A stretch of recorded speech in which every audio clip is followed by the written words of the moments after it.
Hi hello friends, తెలుసు కదా నేను ఇప్పుడే పాపం ప్రతాప్ మూవీ అయితే చూడడం జరిగింది. నాకు చాలా చాలా బాగుంది. ఇలా మూవీ వచ్చేసరికి మన డైరెక్టర్ వచ్చేసరికి నరేష్ అనమాట, చాలా చాలా బాగా తీయడం జరిగింది అనమాట. ఆయన అంతేకాకుండా మూవీలో మన యాక్టర్ వచ్చేసరికి తిరువీరి గారు చాలా మూవీస్ అయితే యాక్ట్ చేయడం జరిగింది అనమాట. అంతేకాకుండా ఇలా మన బ్యూటిఫుల్ హీరోయిన్ పాల్ రాధాకృష్ణ గారి మూవీ అయితే యాక్ట్ చేయడం జరిగింది అనమాట. చాలా మంది ఇలా మూవీస్ ఉన్నారనమాట. అజయ్ ఘోష్ గారు, గోపరాజమణ గారు అండ్ ప్రసాద్ గారు. ఇస్ ఏ ఫ్యామిలీ ఎంటర్టైన్మెంట్ అని చెప్పొచ్చు అనమాట. అంతేకాకుండా హిలేరియస్ కామెడీ ఉందన్నమాట ఈ మూవీలో. అంతేకాకుండా మూవీ స్టార్ట్ నుంచి ఎండింగ్ వరకు మనకి ఏడా బోర్ కొట్టదు, మంచి కామెడీ గుడ్ వేలో తీసుకెళ్ళింది అనమాట. ఎస్పెషల్లీ ఫాదర్ అండ్ సెంటిమెంట్ గా అండ్ మన బ్యూటిఫుల్ హీరోయిన్ రాశి గారు కూడా మన హీరోకి తల్లిగా యాక్ట్ చేయడం జరిగింది అనమాట ఈ మూవీలో.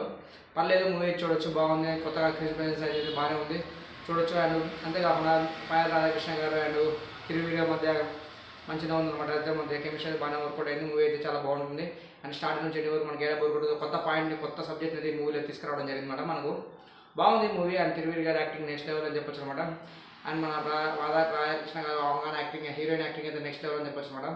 పర్లేదు, మూవీ అయితే ఆడ బోర్ కొట్టదు. స్టార్ట్ నుంచి చూడండి, కొత్త సబ్జెక్ట్ అయితే తీసుకురావడం జరిగింది అనమాట. గుడ్ చెప్పొచ్చు.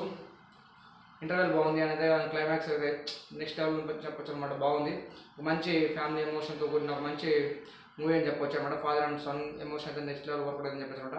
And coming to band Thiruveer గారు అండ్ రాధాకృష్ణ గారి మధ్య జరిగే ఎమోషనల్ బాండ్ కానీ ఎమోషనల్ సీన్స్ నెక్స్ట్ లెవెల్ అని చెప్పొచ్చు అనమాట. పర్లేదు, మూవీ అయితే చాలా బాగుంది, చూడండి.